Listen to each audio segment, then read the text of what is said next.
It's the Growing for Market podcast.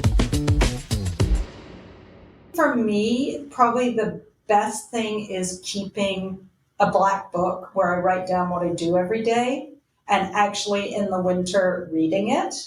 I feel like observing has really helped me to hone timing, and I feel like probably timing for a vegetable farm, especially for a year-round vegetable farm, is the most important thing. And that's a really good thing, also a really good information to be able to impart at farmers market, because people are so bizarre about the way they plant their gardens, and it's all in on one day and all out, like Lynn was talking about. And to learn that you can do these kind of rotations of things, and that some things do well at this time and they do terribly at 4 weeks later is really valuable. Hello, and welcome to the Growing for Market podcast, where we talk about growing, marketing, and the business of growing vegetables and flowers for local markets like farmers markets, CSAs, farm stands, and local wholesaling. I'm Katie Kula, your host and a writer for Growing for Market magazine. For 32 years, the only magazine devoted solely to flower and vegetable market farmers. If you're enjoying the podcast, just wait till you see the magazine. Go to growingformarket.com for more. Also, if you could give us a follow and a rating, it really helps other like-minded people find the podcast. And now, let's take a minute to hear from our sponsors. It's with their generous support that we can bring you the podcast for free. I am so excited to welcome Bootstrap Farmer as a sponsor of the podcast. I've known them for a dozen years, and if anyone tells you nothing is made in the USA anymore, well, they're headquartered and warehoused in Paris, Texas. They make their own all-metal, all-inclusive greenhouse frames of steel made in the USA and fabricated in Texas, and their heavy-duty, reusable propagation and microgreens trays are Midwest-made. With a complete range of supplies, they have just about everything for propagation and growing, including heat mats, ground cover, frost blankets, silage tarps, irrigation, and trellising. Want to color code your seed starting flats? They've got heavy-duty trays that will last for years in a full range of colors, great for keeping farm seedlings separate from retail or just for fun. And they have an experienced team of growers to support everything they sell. If you've heard of the NRCS High Tunnel Initiative providing grants for hoop houses, but have been put off by the paperwork, Bootstrap Farmer has a guide that will walk you through the application process so you can get your hoop house funded this winter. For all that and more, check out Bootstrap Farmer at bootstrapfarmer.com. Every fall on our farm, we order a couple sling bags of Fort V potting soil from Vermont Compost. Over the years, we've tried a lot of the compost and potting soil options out there, from making our own to buying off the shelf. And we keep coming back to Vermont Compost, both for overall quality and batch-to-batch consistency. It's that consistency that keeps us coming back. There are so many variables that affect how good your seedlings are. We know Vermont Compost will give our plants the best possible foundation, so we can stick to worrying about all the other stuff and not the potting soil. Each fall, Vermont Compost offers a pre-buy program to incentivize ordering your spring soil before the snow flies. You can receive 20% off orders placed, paid for, and shipped by October 31st. Listeners of the Growing for Market podcast will also receive a free 60-quart bag of Compost Plus container and transplant booster mix with your order. Visit vermontcompost.com/GFM for more details, or mention this podcast when you place your order. Hello, everyone. Today I have with me two guests, Lynn Jacobs and Polly Gottesman, and we're going to talk about so very many things, including how these two farmers have built a cooperative market seedling and flower business together, even though they each have their own separate farm businesses and CSAs that they run with their families. Both Lynn and Polly are located in the agricultural exurbs just northwest of Portland, Oregon. Lynn and her husband, Juvencio Argueta Ramos, have owned and operated La Finquita del Buho, CSA, since 2000. They provide 28 weeks of vegetables to over 120 families each week. Polly and her husband, James Just, have owned and operated Pumpkin Ridge Gardens, CSA, since 1990 and provide shares year-round to their customers. Together, Lynn and Polly have run a farmers market business under Pumpkin Ridge Gardens name since 2002. They sell vegetable and flower seedlings, as well as fresh cut flower bouquets and dried flowers from April to August. In September to October, they sell dried flower wreaths and bouquets, as well as bird feeders made of sunflower heads. Okay, so we have plenty to talk about today. I want to start by doing a deeper dive into each of your individual farm stories before we talk more about your cooperative business. Polly, since you started farming first, can you tell our audience a bit more of how you and James got started and about your farm, Pumpkin Ridge Gardens, as it is today? And welcome. I should say welcome. It's so nice to see the two of you. Hi. So I met my husband, James. We were both at Approvecho Institute, which is a sort of permaculture institute down near Cottage Grove in Southern Oregon. I was there as an organic gardening intern. And while we were there for almost a year. I got pregnant, and we decided that we would move up to Portland, and we needed to find a place to live. We needed to find jobs, and we needed to find someone to deliver our baby. Just a few big things. Just a little. So the first thing we did is we made 3 appointments with an OBGYN, with a certified nurse midwife, and with a lay midwife. And the first person who could see us was the lay midwife. So we went to her home and talked to her for probably an hour and a half before we even talked about the pregnancy, about sort of our hopes and dreams, and told her that we would love to be farmers and maybe live, caretake for somebody as a way to start our journey. And she said, just met some people today who I've known in the past, and they have a farm, and their son has been caretaking, and they told me today that they're looking for somebody to caretake the farm. So the next thing we did was we called them and went out to look at what is now our farm, and walked around and went to see them and got hired as caretakers. And a year later, we bought the farm. Wow. So to speak. They needed to move on, and they made it very easy for us to buy the farm. That midwife delivered all 4 of our children. And so that's kind of the story of how we got there. We started in 1990 with 4 customers, all in Southeast Portland. Nobody around us was interested in organic vegetables. They all grew their own or didn't care if they were organic, but our subscriber base has completely moved towards us as time has gone on.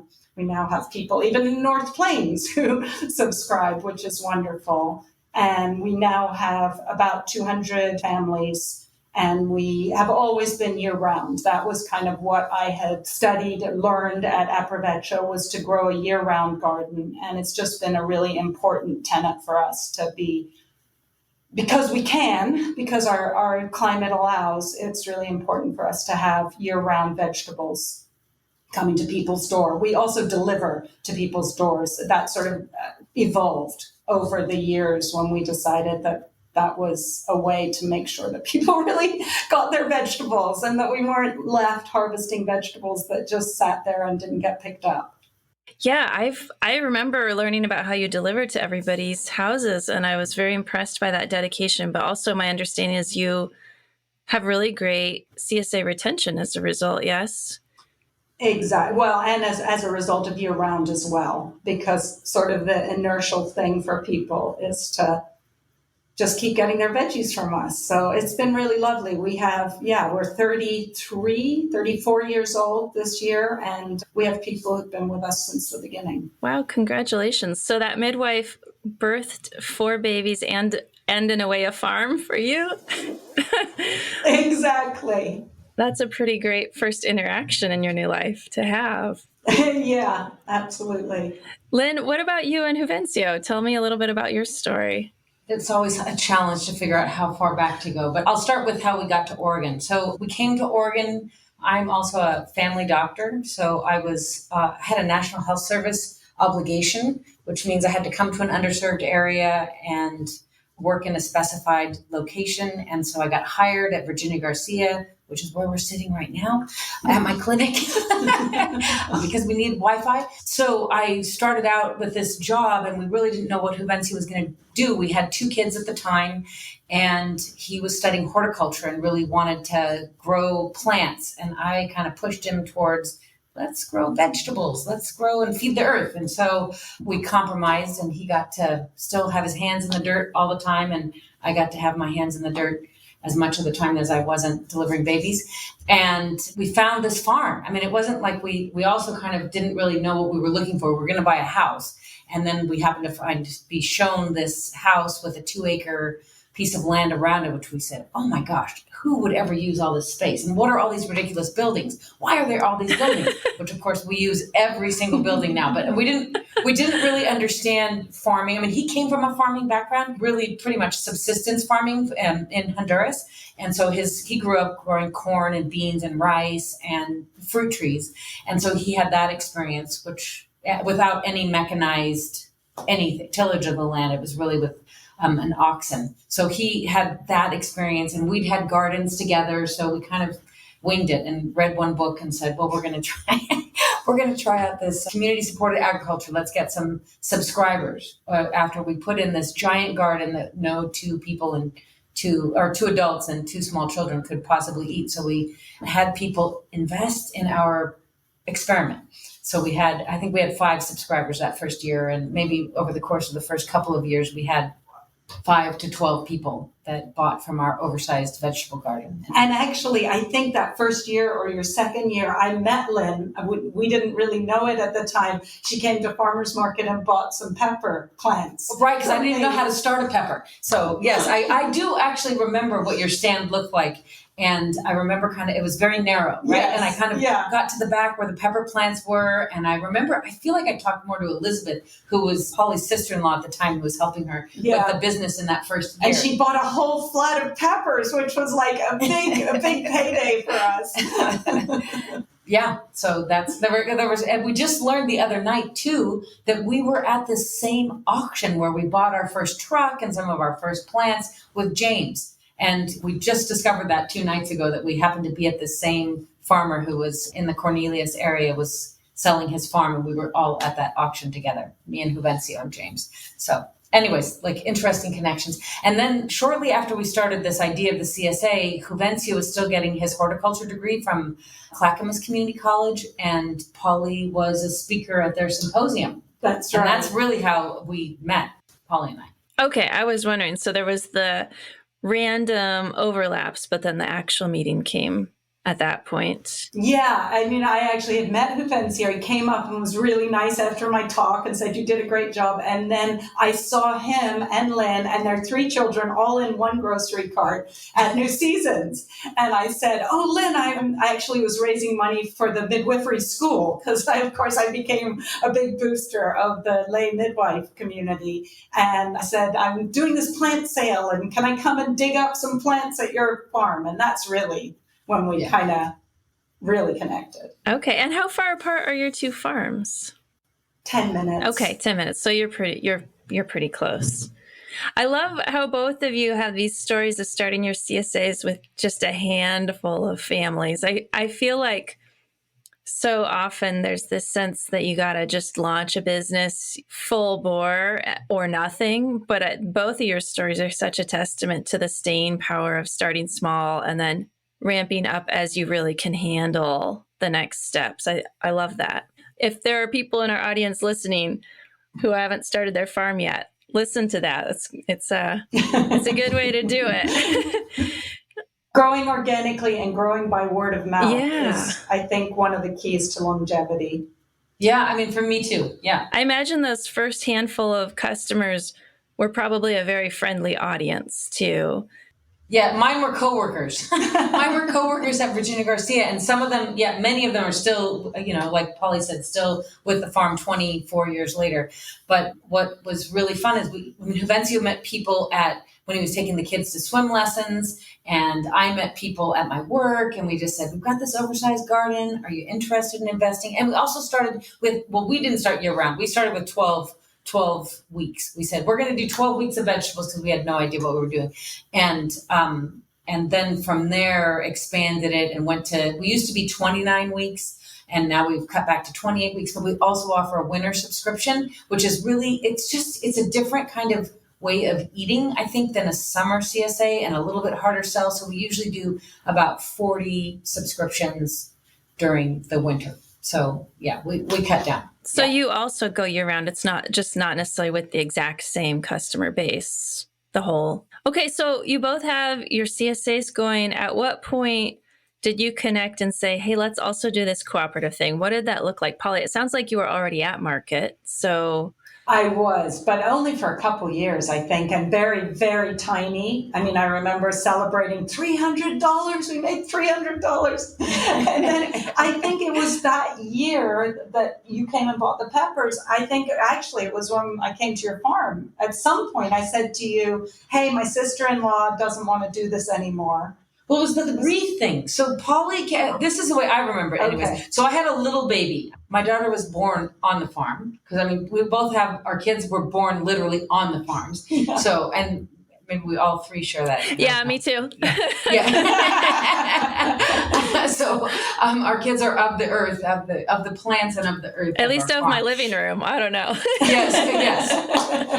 Yeah, I was in my living room too. I didn't actually do it in the field. So I had my little daughter, she was maybe, I guess she was she was a year and a half. I think she was a year and a half. She was 18. And Polly, I think it was on that very first day, you were saying something about you were making wreaths and would I want to try and make a wreath? And I'm just like, oh, that sounds interesting. I've never made a dried flower Lynn wreath does in my life. everything. So, But I had never done anything like that. So she brings over, I don't know, a ton of this dried material. And I just saw a rainbow of delightful things. And I didn't know what I was doing. So I just I'm kind of watching her make the first one. I probably watched her make 2 wraps, knowing me. I did not attend to it very long, but I proceeded to use up like a bucket or more of this stuff that Polly had seeded and harvested and dried and brought over. And until you do that part of it, you don't realize that stuff is so precious, right? And I just kind of went ahead and, I think my sister might have been there too. Yes. She's an artist and she's also towards the abundant side of things. Exactly. So and I'm so minuscule and very precise, and Lynn has this great generosity in it with my plants at that point. But the next year, then we were off on doing it together. Yeah. Growing. We seeded together, and then you actually helped me transplant that first year because I didn't know how to transplant a flower. I mean, I barely knew how to transplant a cabbage. I mean, I was really just kind of flying by the seat of my pants. And so Polly came over and I remember we had the flats of flowers and she's like, do this spacing and put them here. And I'm just like, wow, okay. And we just kind of took in this land together. And can you come over and weed too? You know? But, she really like held my hand through that first season. I think, at least the first planting of the season. And then we really, at the beginning, we didn't know as much about continuous planting and seeding it every week. And, we just have a lot more things dialed in now that we've done this for so many years. But I think at the beginning, it was just kind of like seed it all, plant it all, harvest it when it's ready. But we didn't think about, you want to be harvesting in October. You need to seed in June, right? You can't just seed everything in March and think that it's still going to be going great, but that's another discussion. Right. Well, no, that's part of the discussion. I mean, that's true whether it's lettuce or flowers, right?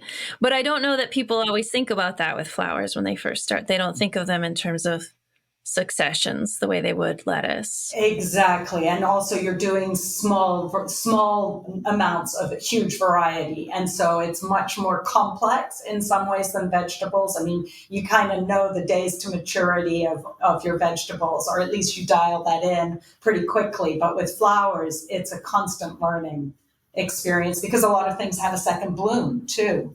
Right. And I mean, there's a lot of good resources out there. I mean, we use resources. I always go back to the seed catalog and I just find it so vacant. I'm like, why?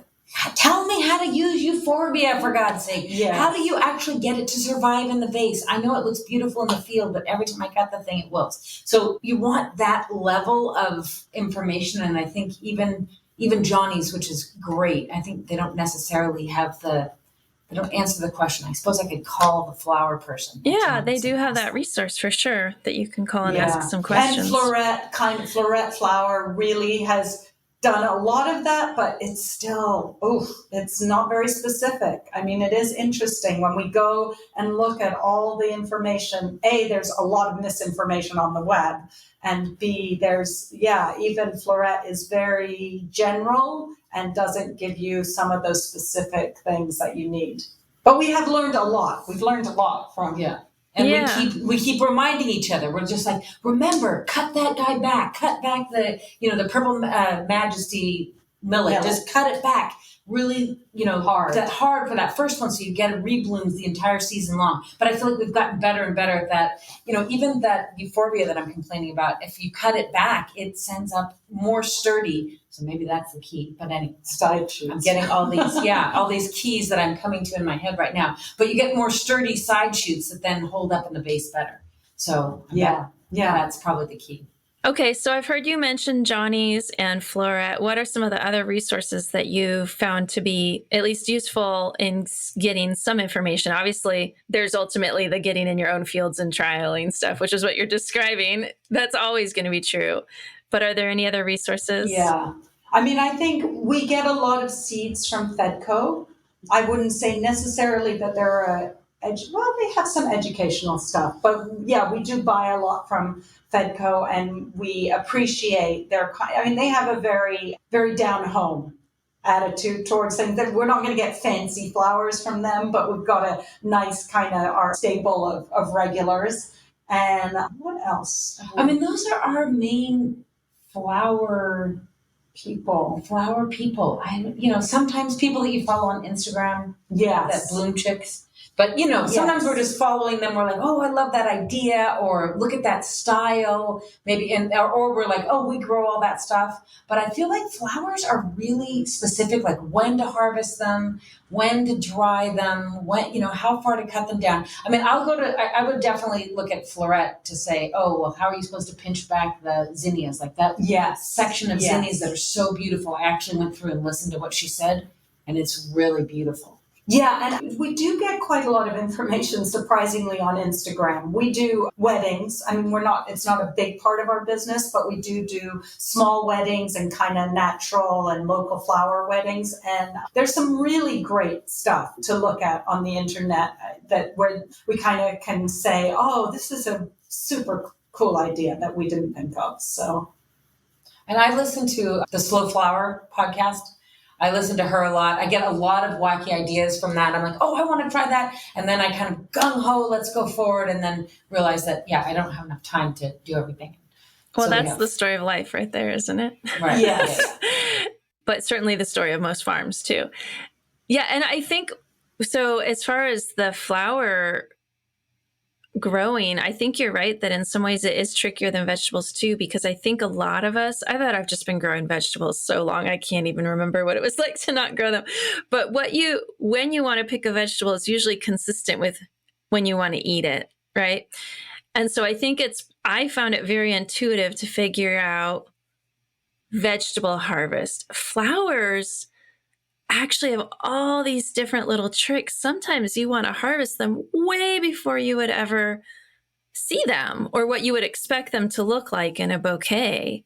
And they all are so different in that too. Some you want to cut, when they're still fully closed, some when they're just first opening, and there is a lot to know. And who would ever think that you'd want to put flowers into almost boiling water? But you do need to do that to make some things last. Yeah. Ooh, I didn't even know that. Okay. I'm not really a flower grower. I'm a vegetable grower who has flowers around. So, okay.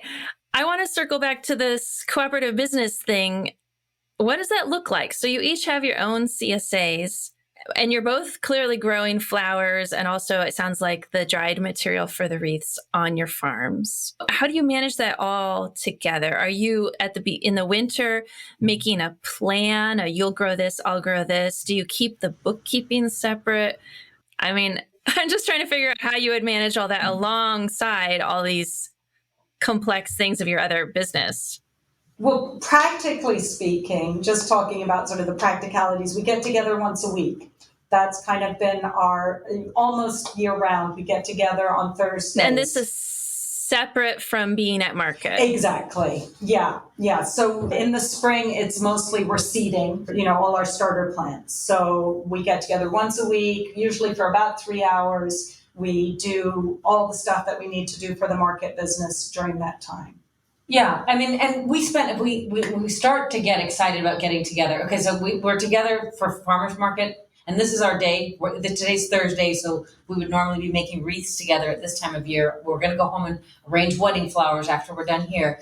But come December, we're going to get our catalogs. So we both salivate over our catalogs. We have a master list that Polly keeps on an Excel file that says what we got in the past. We go through our flower box. We have a box of seeds. Finally, we started doing this. We have a box of seeds for flowers and a box of seeds for vegetables, and that's only for market. Now, of course, sometimes we're like, oh, let's just buy more and we'll share it into both of our CSAs.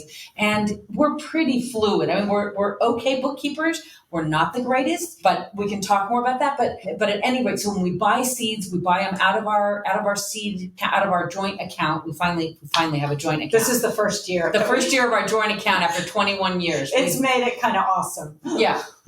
So we have a bank account. We order our seeds. We go through our wish list and our what's new and what must. And I say, no, Lynn, we can't buy that. No. And she says, please. And I say, okay, we'll buy that, but not that.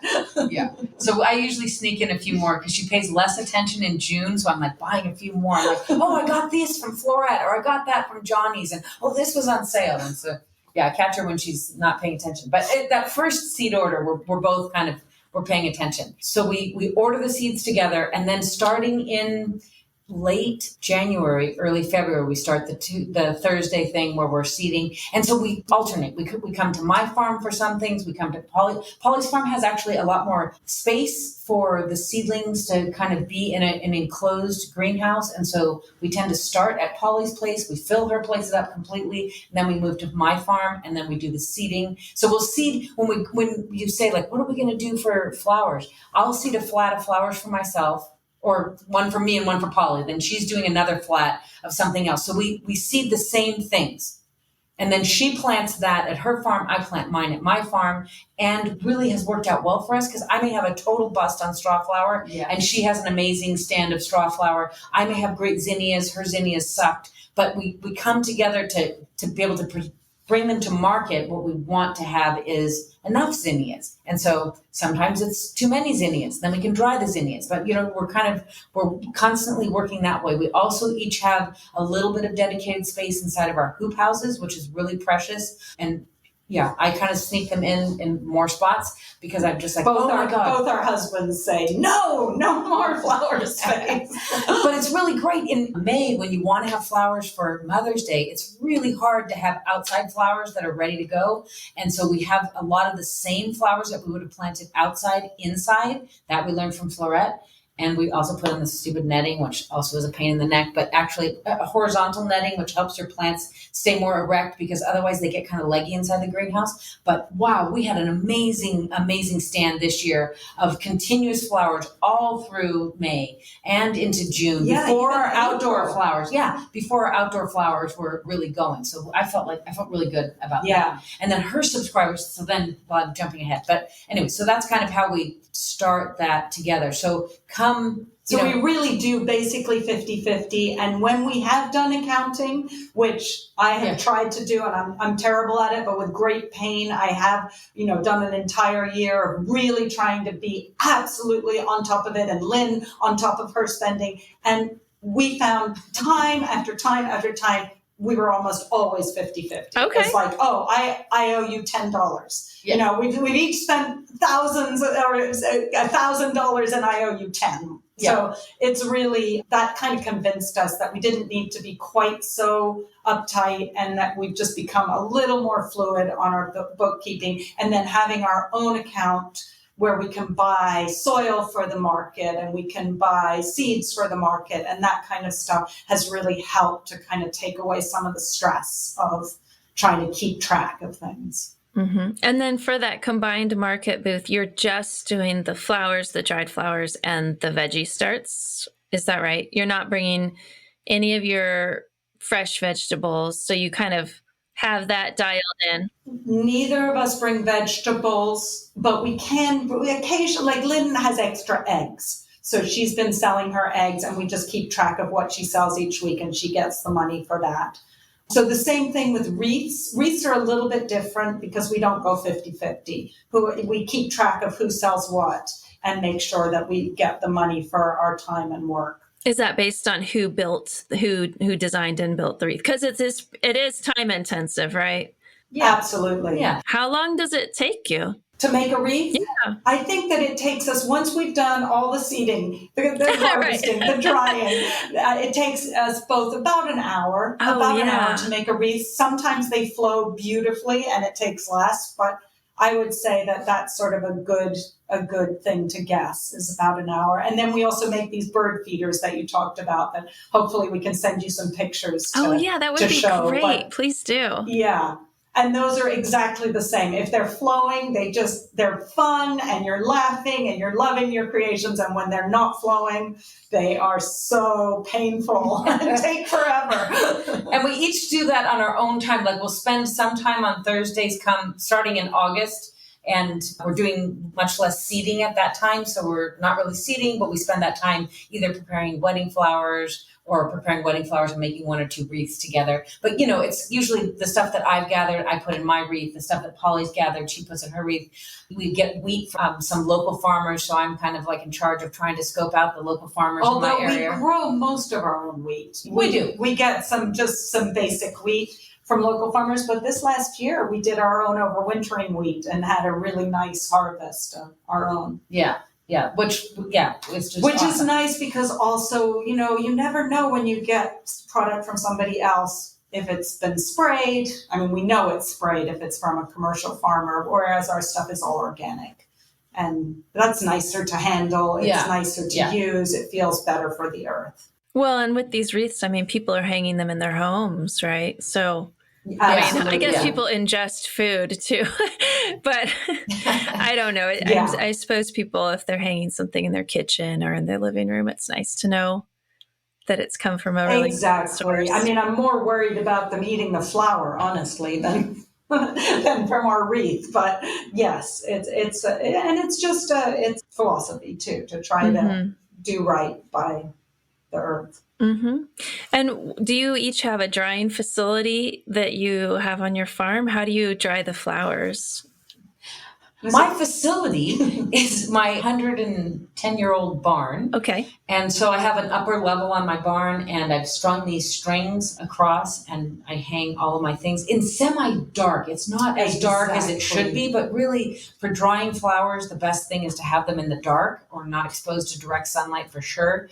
And so most things you don't want to do a lot of additional heat. Her barn is perfect. In the summer, it's got this warm breeze that's kind of going through, and it really does a nice job. We do have dehydrators, both of us, big dehydrators for our sunflower heads, because they need to be completely dry, and that takes that's hard to get them dry naturally.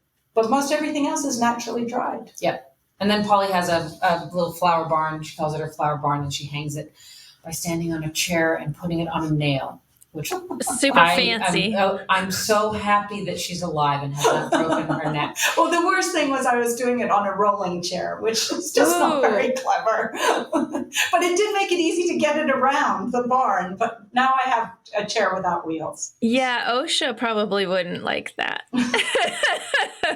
Ladders are handy, just, FYI. Yeah. They're not. Having it be like above my head and I can just reach up. That's yes, really having it low enough. Yes. Yeah.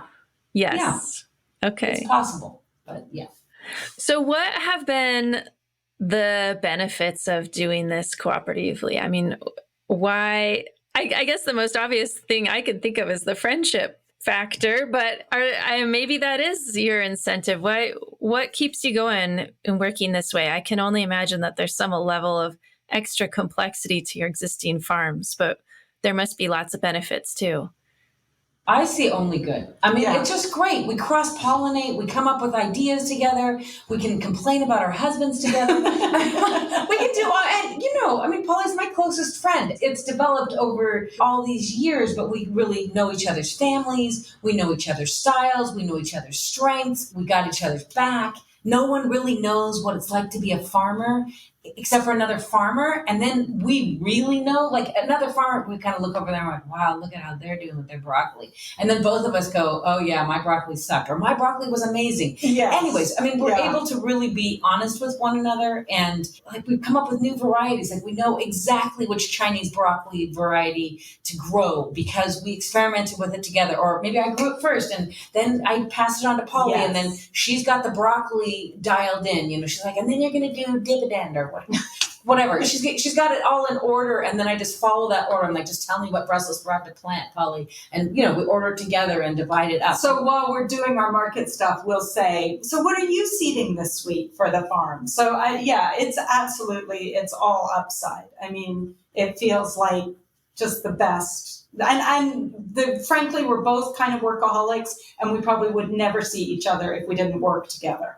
And we spell each other, like Polly was able to go on a vacation. And so the farmer's market continued, and her wreaths got sold because I know how to sell her wreaths. Yes. And, I'll carry on that part of it. And my son got married, and Polly did the farmer's market. And her son got married. I did the farmer's market. We kind of, we just. And when somebody's crop of blah, blah fails, we can be there. If ours did well, give half to the other person. So it's a really beneficial, mutually beneficial relationship. And then we have a consultant right there. You're like, oh my gosh, look at my broccoli. I keep talking about broccoli because obviously brassica because I'm struggling. But, fall as we record this. So there you go. Broccoli. Right. So I'm like, come out and what do you think's going on here? Do you think this is thrips? Which I don't even want to hear that word, but yeah, or do you think this is symphylans? I'm like, I don't want to hear that word either. But then we blame each other. I'm like, you brought the morning glory. You brought the thistle. We didn't necessarily have the same weeds. But now we do. Yeah, we pretty much do. Yeah. We've kind of cross-pollinated in that way too. Yeah. Okay, it sounds very lovely. Were there any challenges along the way that you had to figure out with doing a cooperative business that aren't necessarily downsides, but problems that needed to be solved along the way? And what were those? The bookkeeping. Yeah, that was bookkeeping was a nightmare. It was really painful. Yeah. I mean, I think it was really important to be honest. I think we both had times where we're like, hey, I didn't like the way you said that. Or, just like you would in a marriage, right? Yeah. So, I mean, that's always hard because this is the person who's really precious to you. And if you feel like something isn't going right, but I think it's really been good. And I think we're very similar in a lot of ways. And so we don't have a hard time being open with each other. But, I can think back to some, like holding on to some hard situations that happen and feelings and then not expressing it over time is never a good idea. But sometimes it's hard to talk with one another about it. So, we've had a few times like that and we've toughed it out and said, I actually need to talk to you about this because it's been eating at me. And I don't want that to influence how I feel about you because you're that important to me. Yeah, that's exactly. But you have to work on the relationship. Like you can't just expect it to always be sunny. And I can't imagine doing it with somebody who that didn't come easily with. I mean, I always feel like when one of us says, I have a problem here, the other one says, well, you're the most important thing to me, not the business. And that's really made all the difference. And I think if you were trying to do a business with somebody and it didn't flow like that, I think it would be really, really tough. Not sure you can work past that. As we're trying to expand on our farms, and how does that feel? Because the workload, the workload is a little bit different. I have an outside job. I come to the farming and the business sometimes feeling like, oh, I'm not doing all the watering of all the seedlings, or I feel like we've kind of evened it out a bit more, but like the preparation for market, you take on a lot of that. And that gets, you can see by the time June is done, she's like, I've been loading this truck we both load trucks. Mine has furniture in it and hers has plants, and the plants are a pain in the neck to load. And I load it on Friday night, I unload it on Saturday morning. I load it on Saturday afternoon, and I unload it on Saturday night. So I do get a little bit irritable by the end of just like, I've been carrying, at the beginning, it's 100 and something flats of plants in and out of this truck. Yeah. Maybe we have to get a lift gate. Yeah. Next truck. Next truck. Yeah. Do you think that it's helped weather those times? You were saying that the person being more important than the business was important for working through any potential conflict. Do you think that the fact that you had other businesses running helped you keep that perspective, that this wasn't your whole livelihood or your whole revenue for your business, that it was just a piece of it? Totally. I actually feel that same way about the CSA, though. I feel like you have to have, if you're scraping, if every penny is counting, you just go crazy. Actually today I had that situation where we were picking cherry tomatoes and it was taking hours and hours and hours. And I just realized finally, we've just spent all this. We had this really lovely guy come and I'm really happy to pay him. But we ended up with, $10 hallux of cherry tomatoes, and that was my mistake. But you just have that kind of stuff you've got to shake off if you're a farmer, because, it's really hard. It's really hard work. And you just have to you have to, on some level, say, this life is what matters to me. And it's much easier, obviously, if you're privileged enough. Our farm that we ended up buying has 3 houses on it. So we have rental income. We're not completely dependent on the money that we make on the farm. And same for Lynn, having an outside job gives you a little bit more ability to have perspective on crop failure, because that's part of life. Yeah. So it sounds like between the CSA and the farmers market, and then your family's other sources of income, you do have a lot of risk management at play there. That I'm sure that does help on those hard moments, that it's just one piece of a bigger puzzle. Exactly. It's so nice to be able to feel like we're doing this for love. And it's really nice that we make money too. Right. Yeah. Yeah. We have to remind our husbands of this sometimes. We're like, the farmer's market is a lot of work. And actually, Polly and I do the bulk of it, but her husband helps her load the truck, and my husband helps me weed, and he helps keep the seedlings alive, and he helps us set up. So there's a lot of additional help. And then my daughter has been our third person at the market, which has been instrumental. Fantastic. Yeah, she's our cashier and beautifier of space. She's really. How big is your market booth? Is it a double booth? Are you double deep or? We're both double deep and a double booth. Double wide. So like 4 canopies worth? 20 by 20. Two because we have 10 by 20s. 20 by 20. Yeah, is their total space. Okay. Yeah, so that's a big booth. You definitely need more than 2 people to keep that flowing. And how does the income, the revenue from this contribute to each of your overall farm businesses in terms of percentage? What chunks of your income are coming from the CSA versus the farmers market, just in terms of percentage-ish? You think it's a fourth? Okay. I think it's less. Less than a fourth. I think it might be less than a fourth. But it's for me. Significant. For me, it's more like a fourth. Yeah. I would say for us, it's probably a sixth. Okay. A sixth of the income. Of the total. But you're not doing the sales year round too. So that's a different. Mm-hmm. That's right. It's 7 months. Yeah. My husband always says, it's 7 months. So I think, it's April to October, and then the November. And then we do one market in November too. And then one sale. And then it dribbles on. I imagine you have things until the holidays are over, probably a little bit of something.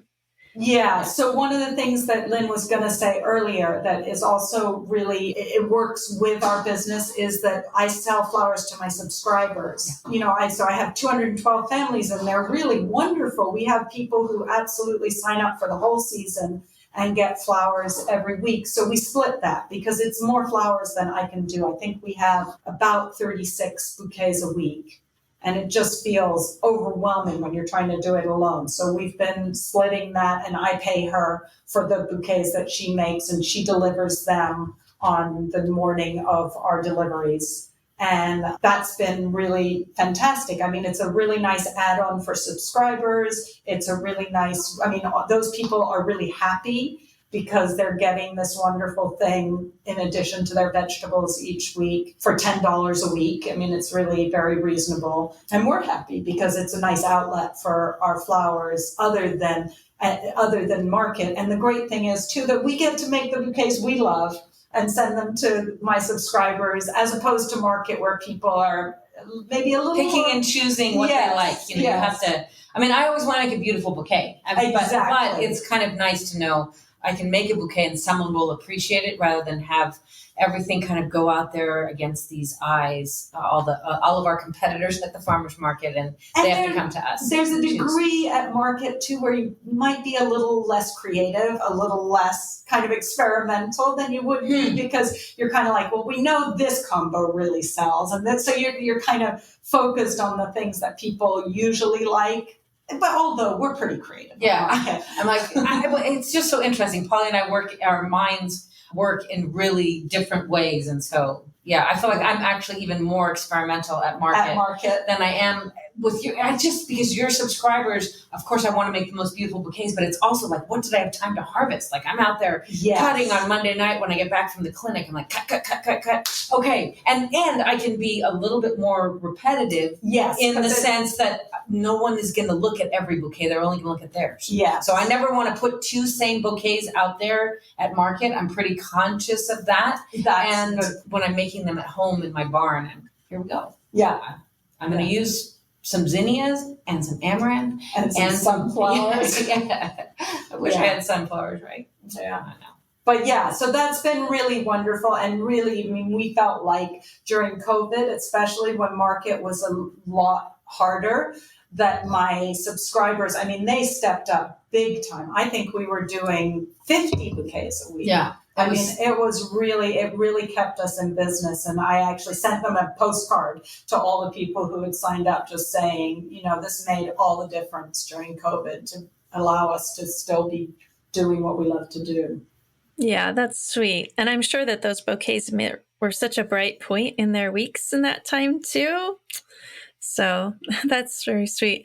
How many other people approximately are selling flowers at your market, and how do you keep your look distinctive or keep your customers coming back in that situation? I think we have probably 4 other major flower vendors. Maybe it's just 3. Our stuff looks very How different. so? It's very different. How do you distinguish yourself? We're not formulaic. Okay. We don't have a formula. I'm going to put in 1 gladiola and 2 dahlias, and I don't care what colors go together, and it's going to be this formula. And everybody else does a formula. I mean, they have, I know that my bouquet takes 10 stems, and I'm just like, I know that my bouquet is going to have whatever suits my fancy, and it's going to have something unusual in it, and it's going to be something that comes from what we love, which might be a color combination or a texture or something else. I mean, our bouquets definitely, I think, are the most unusual at market. We use unusual things. We grow unusual things like that Purple Majesty millet, or we grow partly Cerinthe, or we grow partly because we do the dried flowers too. We do a lot of grasses, which I don't think we would do just for cut flowers, but we do it for the drying. And I think that gives our stuff a lot of texture, a lot of really interest. Mm-hmm. Do you get a lot of repeat customers of people who like that approach then? Yeah, we do. It's really nice. And we get a lot of people who would never buy our flowers too, because they have their... It's like, I just want color. I'm like, on delay. Have fun. Go find color. Everybody's got color. Yeah. You can go have color. Yeah. But and I think one thing that also has informed our bouquet making is doing weddings. So we've spent, people will come to us to do a wedding with a palette. And then we're like, oh, wow, shabby chic. Didn't even know that was a thing until that wedding. And then shabby chic. And so it's like all these kind of dusty pink and brown and, going to use a dark burgundy. Anyways, color combinations that you might not necessarily know, except that someone handed you a palette and then handed you their Pinterest page, and you're like, oh, that's interesting. Add a pop of blue here, or add, a little bit of yellow here, or here's some hot pink. Anyways, it's been really informative, and I think both of us have really loved doing the weddings because they inform also kind of your artistic nature. Yeah. Yeah, those brides are out there doing the research for you, I guess. What's the cutting edge of flower design? I probably should have asked this question at the start, but we're going to ask it now. Why flowers? Why flowers and seedlings? What was the reasoning for having a cooperative booth with these particular products rather than just extending your vegetables together? That's a really good question. Yeah, so the seedlings part of it is that basically I had already started with the seedlings. And we did that. My husband and I basically grew too many tomatoes and used the market booth when it was just still a tiny thing to get rid of excess seedlings. And so that informed us that we had been selling to subscribers too, mostly tomatoes, but then we realized that we know a lot about vegetables, having grown in this climate for combined, 54 years, 50, 60 years, whatever. So we decided to start really expanding what we grew and grow unusual things that people can't buy at Fred Meyer or wherever, and really grow some fun. We do some fun mixes, like we'll do a broccoli mix with the 3 different kinds of broccoli that come in succession or something like that is hard to know if you are just a global or an international chain. So that was how we got into seedlings. And then I think also I watched vegetable farmers come and go home with their vegetables. And if we go home with our seedlings, we can give them to the food bank. We can plant them ourselves. We can compost them. We can give them to the chickens. Some of them can come back. And they can come back. And they can come back week after week after week, which we still do successively. We still plant lettuce every week, but we may bring back a lettuce 2 weeks in a row that didn't sell the week before. And so there's that ability, and you don't have tubs of harvested vegetables that then you could also give to the food bank, but it's cumbersome. So it was something that has longevity. The same thing, and to me, having us as your vegetable farmers and vegetable seedling vendors, we only grow varieties, except for the yellow pear, that we would grow on our farm. We really we've tested yellow pear tomatoes. You're talking about the yellow pear tomatoes. Yeah, they're kind of insipid, aren't they? That's why we grow them for them. And the lemon cucumber, that's why we grow them for them. But again, on my farm, they're not coming around. So, but it's great because then we can have conversations with people and say, well, this Carmen pepper, I know it's pointy and I know it doesn't look like a bell pepper, but it's the sweetest, most delicious pepper. It's really prolific. And then we can give that information. And what's been fun having Luna is she's listening. That's my daughter. So she's listening. She's also harvesting. She's also opinionated. So she's kind of picked up that, and she can guide people and help them choose their garden that works for them. Because we know, we do some container planting at our farms. We do most of it's in the field or sometimes in the hoop house. I think that really complements what we are able to provide as vegetable start vendors. I think it makes a difference, right? It's like, oh, I'm going to go to Polly because she does do all this variety, and she's going to present me with 30 varieties of tomatoes and tell me what's best for which environment, and ask me if I want sweet or I really like acidic or I want a big producer, a slicer, whatever. I think it's very different. And then flowers we both love. Flowers are beautiful. We just didn't really have, I guess we had our subscribers to a small degree, but we didn't have the outlet for flowers that we wanted, that we desired. But flowers, we've just grown and grown. We did very little flowers at the beginning, and now we do pretty much dried flowers year round. That's been like every flower that we don't sell. If it can be dried, we dry it and we turn it into a dry bouquet that can come back in the fall or it can come back in the spring. And maybe we don't have very much of it in the summer, but who cares? we're just like, we constantly are finding ways to use the flowers. We're now, our little bird feeders are holding little bouquets. I mean, there's like flowers everywhere. But it's joyful. It's great pollinators, right? I mean, we were talking with Polly the other day about pollinators, and I should plant this flower. It's not a good cut flower, but it's a good for pollinators. I'm like, those pollinators have anything they want to eat in my farm. I don't have to plant this ridiculous cosmo that I can't cut for the pollinators, but I will. But we're both, that's the thing, we're both kind of a little bit insane. And so if we find a variety, even if it doesn't really work for us, we're kind of like, well, we can't entirely get this up.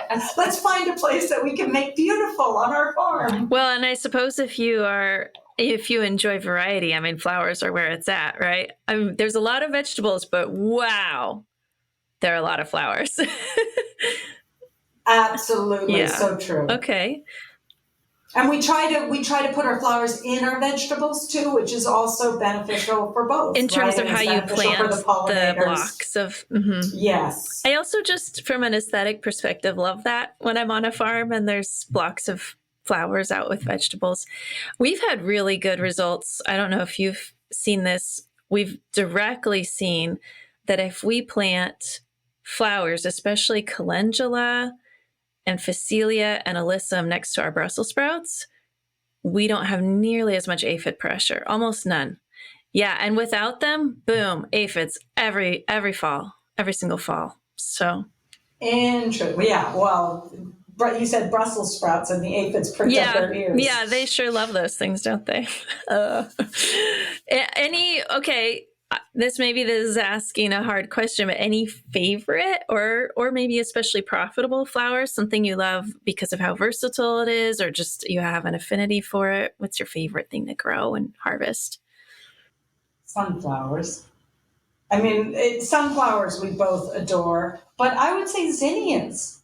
We're both sort of dabbling more in dahlias because people are always talking about dahlias, but I mean, zinnias have dahlias beat hands down, in our opinion. They just go all summer long. They never pout. They never, even if you keep them in a flat too long and then you plant them out, you still get something beautiful. I just love zinnias. They come in every color except blue. I can't think of my favorite. I love everything. I really love we did some things like in the hoop house. We did the sweet peas that I did in the hoop house this year were phenomenal, which I never would have thought to put them in the hoop house. Why would I bother to do that? But they were the best sweet peas I've had ever. And I had no sweet peas. So it was awesome that she did that. Yeah. So that was really fun. I've dabbled with ranunculus, which I still don't get, but trying to do that in the hoop house as well. I love that, just extending the season on both sides. I put foxgloves inside and sweet williams and all those early flowers that, I'm just about ready to plant in the hoop house again. So I'm very excited. But yeah, they just did really had such a nice gave us a long spring and early summer season. Yeah, and Lynn turned me on to tulips. I mean, there's some debate about tulips, but man, they're so beautiful. And when they come, you're just looking for that beauty because it's been so long. It's like that first tomato, right? That you're just like, oh my gosh, I've been waiting and waiting. And tulips definitely, I love. And they're so candy bright. Yeah, they really pop. Yes, and they last. They last as a cut flower, which is really nice. Really nice. If you catch them at the right time. Right, those are one of those flowers where I don't know enough to do that. You have to get them before they really color up. I mean, you just want to see the beginning of the color, and then they'll last for over a week in a vase, 2 weeks. Yeah, that is long. That's where you use Instagram. Go follow those women, the tulip women on Instagram. Okay. And then, and for both of us, we both have a bit of a rodent issue, and so tulips and dahlias are two things that I grow in these big planters that Juvencio made for me because I can't keep those in the ground. I mean, any tulip will be demolished by a gopher, and the same with dahlias. So they're inside pots. They're in these, kind of homely pots. But anyways, and then we just have this whole battle about who's going to water the pots. So that's a whole nother issue. For next year, I'm going to be my own water master. We also have lots of rodents. And we each have a perennial section. So, which I have to say, I didn't understand why Polly had so much trouble with perennials when I first met her. I was like, why? They're so easy. It's so great, but they get really weedy. And when you're a farmer and a flower farmer, second, third, or fourth, they don't get weeded in time. And so your perennial beds are a nightmare. Disaster. Yeah. So we're just going to replant them kind of every 3 years and not be so worried about them lasting for many, many years. Yeah. That's a good strategy. So they're more like a longer term annual crop rather than thinking of like a forever sort of bedding. Okay. That seems like a good strategy. I too have had issues with weeds and perennials on our farm. Yeah. You just can't stay on it. You can't.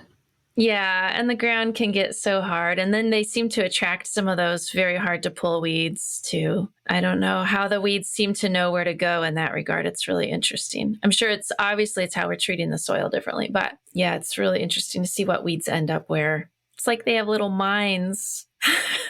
Okay, if somebody came to you and said they wanted to start a seedling or flower business for market, any tips, any things that you wish you'd learned earlier about the whole process? I think having a standardized way that you do things is really helpful. Like we have a seeding calendar. I don't follow that as well on my farm, but we have a seeding calendar for both our vegetable starts and our flower starts. I think that we use standardized pots. They're all the same size. We don't mix and match. We're both of us, not militant might be too strong, but we're pretty diligent about that. We try and reuse things if we can, like the 4-inch pots that we use, but having that standardization, we know how many fit inside of our truck. Having the truck that Polly has that delivers her vegetables, it also serves as our market truck on that Saturday, and that's phenomenal because we know how many flats you can get in, and once you filled it, you filled it. You can't really do anything more. So it is really good to make sure you know what your limitations are. And I think also starting small, which is kind of what we talked about with both our farms, it really, really helps to grow in a slightly organic way. And we kind of did that with the market start. We were doing the plant starts, but then when a big plant start vendor left, and he was a friend of ours, and he gave us some of what he seeded and how much he would seed, and that really helped us. I mean, we didn't fill his slot, but it certainly helped us to know in which direction and what varieties would be good but moving in that way where we're just kind of slowly growing instead of just boom trying to make a market out of nothing. And having hoop house space is really important. I mean, you can't grow seedlings without a hoop house, I don't think. Yeah.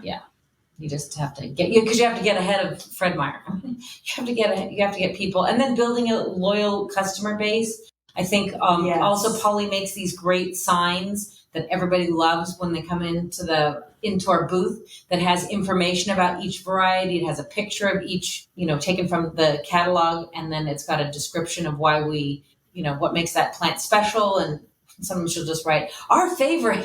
That's enough to have people go, oh, the farmers think this is the best, then they'll get it. But usually we try and say, bold flavor and, doesn't crack when it rains or whatever. But I think people are attracted by that. They look at it, they can see that. And then, now that we use the Square as our platform for payment, and there's a lot of discussion about how much they're charging and blah, blah, blah. But it really changed our business. To be able to take credit cards was really important because people don't carry the cash. And then we can also see what was our top seller. Oh my God, This is the cucumber week. Plant enough for the cucumber week. It can give or take 1 or 2 weeks, but we definitely had a cucumber week, and we had a basil week, and we had, tomatoes were the top seller here. And oh my gosh, it was sun gold. And I don't care how much you love Pink Princess, Lynn, we better plant 5 flats of sun gold. The Square actually has really been great for us. We have a website too, because during COVID, we had to kind of switch over to more virtual stuff and being able to take orders. And Square has a free platform for all the things. All the times I've screamed at it on the computer, it's really been a game changer for us to keep inventory, to be able to do our point of payment, figure out what we're selling. And now we've even done that now with our wreaths, so that it just adds it up for us whose wreath is whose and what each person made that week. And it's a pretty simple thing, but it's been fantastic. And I do thank Square for bringing that kind of technology to small farmers, because we just don't have the bandwidth to do that for ourselves. Yeah, when you're at a market and you're moving fast, to stop and say, have a little spreadsheet and a pencil or something and be keeping track of whether you sold more cucumber flats. I mean, you can do it in theory when you unload at the end of the day. But again, that's a time when you're tired. Absolutely. I've tried that. Yeah, I remember our organic inspectors would always want us to have kept better track of what we actually sold at market versus what we harvested, because we always planned that out ahead of time. That was easy to do. You just do that with your morning cup of coffee. This is what we're going to harvest. You do it. And then we would donate the leftovers to the food bank. And as far as we were concerned, it was all sold. But for a few years, somebody wanted us to actually track what actually sold, because for audit purposes. And I was like, I can't. I'm sorry. It is just like not going to happen. I am moving so fast at market. But yes, this was obviously before Square and all that those point of sales were a big thing. That's a game changer. If you have those line items, or you can make those in inventory and then ahead of time, and then you're just popping those in, and then boom, you've got records. It's amazing. I definitely recommend that for people who are wanting to track what they're up to. Plus, like you said, people don't really carry cash anymore. So Exactly. And for something, if you're doing something like we do with the wreaths, which is a higher expense item, you definitely can't expect someone to come to farmers market and drop $50 on something that they see. But if they have a credit card and they love it, then they can. Yeah, definitely. So the two of you have been working together for over 20 years. And Polly, you've been farming for over 30 years. And Lynn, you are also over 20 years. That's some remarkable long-term sustainability in this business. What's kept you going? How have you been able to sustain the work over the long term like that? They're looking at each other, audience. Really? I don't know. I love vegetables and I love flowers, and they don't argue. Or they don't tell me, make up excuses. In my life, it just balances the really hard work that I do on a daily basis at the clinic, which I also really love because I'm interacting with people. But it's nice to come home, put my hands in the earth, and most of the time it provides me with that balance. And I know I'm contributing something. Well, I feel really fortunate. I feel like in every aspect of my life, I feel like I'm contributing something to the community. I'm growing food and putting beauty out there and contributing to wildlife habitat. And I don't know, it feels good. But there are times when it's really pressured, and when the pests become really, that gets me down. And there's stuff that gets me down about farming, but most of the time it feels good. Yeah, it's kind of like life. There's always something bad. I think that I feel exactly the same as Lynn. It feels like a really worthwhile way to be spending your time. It's making one small patch of the world better. And there's always something to learn. I mean, in some ways, you're always failing.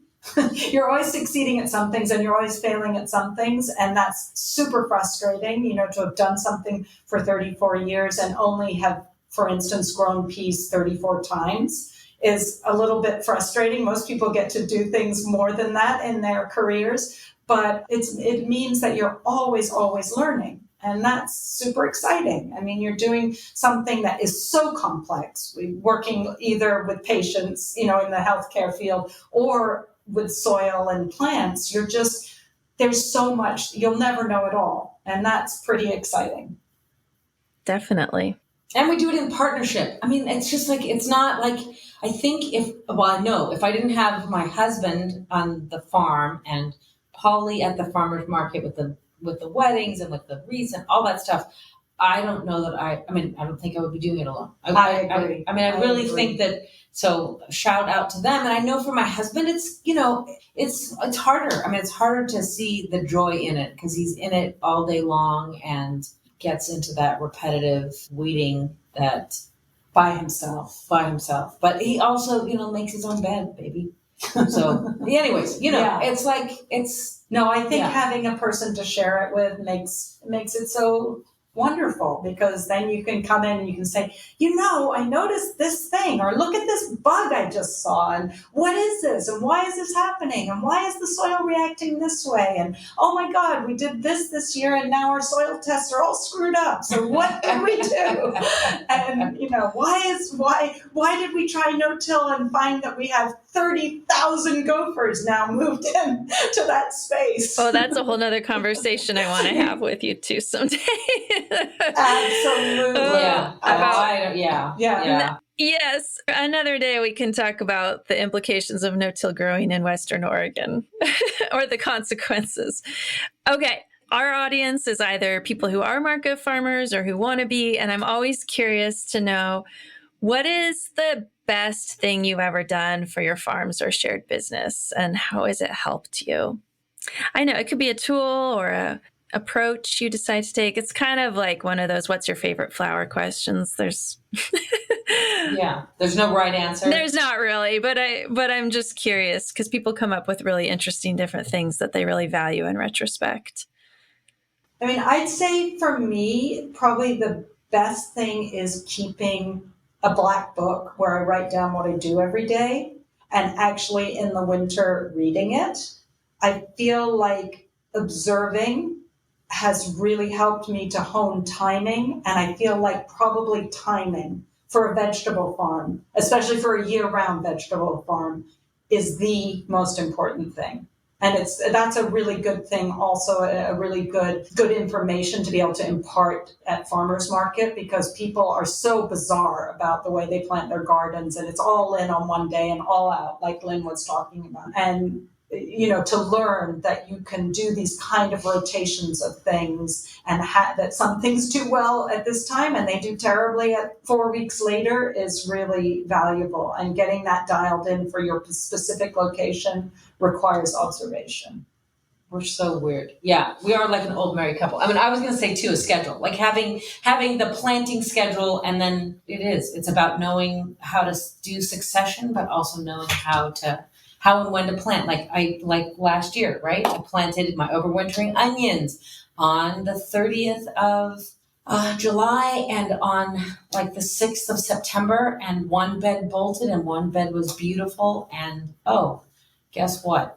You can't plant them that early because they bolt. And so you learn stuff, but also by keeping a record. And mine was not in my black book. Mine was on a little tag that I found in the field, which is not typical for me. I don't usually find the tags that haven't worn away their black Sharpie marker, but that really helped inform. It's like the date matters. Yes. And there's all these calculators out there. We've got our different Nick. But we share that, which is we really share being that 10 minutes apart. We can share that kind of thing, and I can say, so Lynn, when did you see that thing that was so successful for you and sucked for me? Yeah. And we learn a lot that way. Yeah.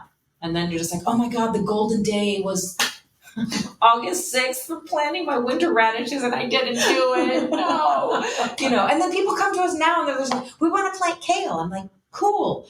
It's not the time to plant kale. But I want it for winter. I'm like, yep. And that was back there in July. And I'm sorry, your kale is going to be minuscule and it's not ever going to thrive unless you put it under plastic, which lots of people do. Like a little plastic is fine.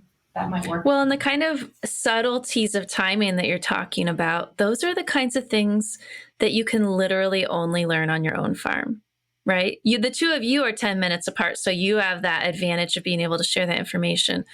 But those are the kinds of details we can't get from a book or a course or a podcast, because even 10 minutes apart, two people might be in completely different situations with their soil type or with their climate. Exactly. So that's hugely valuable information that we can provide to ourselves just by paying attention. Yes. And it also has to do with, like, what do you like to do? It may be that you just absolutely hate digging parsnips in 42 degrees and rain. And if that's the case, then don't grow parsnips. And No parsnips on my farm.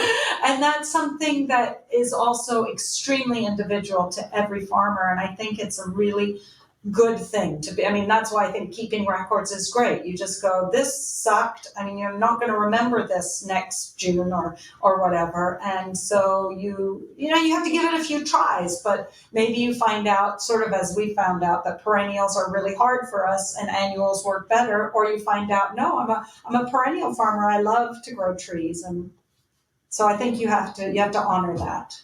Yes. Yes. And having had a couple of decades, I'm sure helps with that too over time.